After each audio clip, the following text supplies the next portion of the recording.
Alright everybody, today I got a 2009 Lincoln MKS. We're going to be doing the rear rotors and pads on here.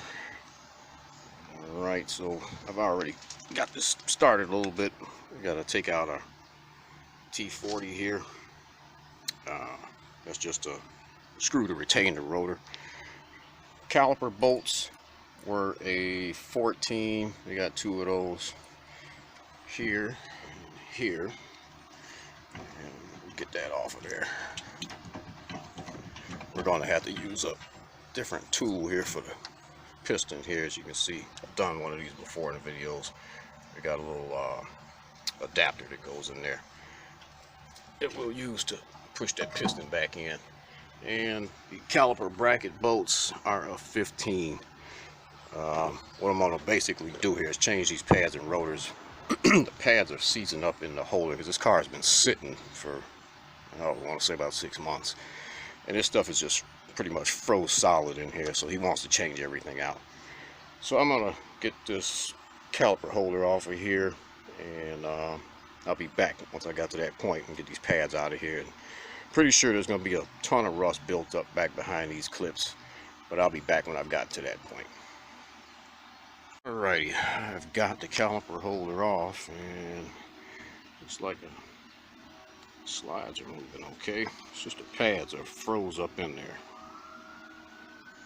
These things are not going to budge, so what I'm going to have to do is pop them out of here with a hammer.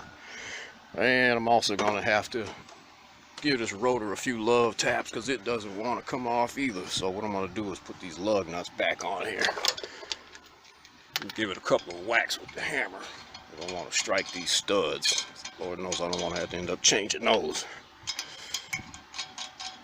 So I'm going to get this off of here because this is going to be a little bit noisy. Now I'll be right back. Okay, I got the pads and clips out of the caliper bracket. As you can see, there's a little bit of rust on that end. There's a lot of rust up in there. So what I'm going to have to do is get all of that rust cleaned up out of there. I got a new set of clips, new set of pads. There's still some life left on these pads, but they've got some uneven wear here. And the rotors aren't in the greatest of shape. Yeah, you can see the waves in there. So I'm going to go ahead and get this cleaned up.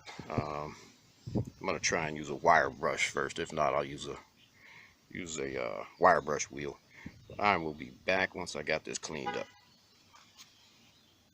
Alright, I've got my bracket all cleaned up, got all the rust out of there, and I'm going to go ahead and put my new clips in here and get my pads back in here. At that point we'll get the rotor on, put our bracket back in, and we're going to have to compress our piston here. And I'll be back once I get this rotor and pads back into this caliper here. Alright, got the rotor, got my pads and caliper holder back in place, got my piston compressed back in there.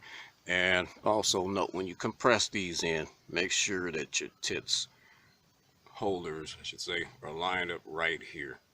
They got to be at 12 and 6, because as you can see on the pad, there's a little indentation right there, and that will be at 6 o'clock. So yeah, I'm gonna get this caliper back on here, and I'll be right back. Alright, and there we have it. We're all back together. Just to go over this again, this is a T40, and I can't remember if I said these were 14s or 13s, but they are 13s, and the caliper bracket bolts are 15s. So this helped you out in any way, hit that like button, hit the subscribe button, and I'll be back on the next one.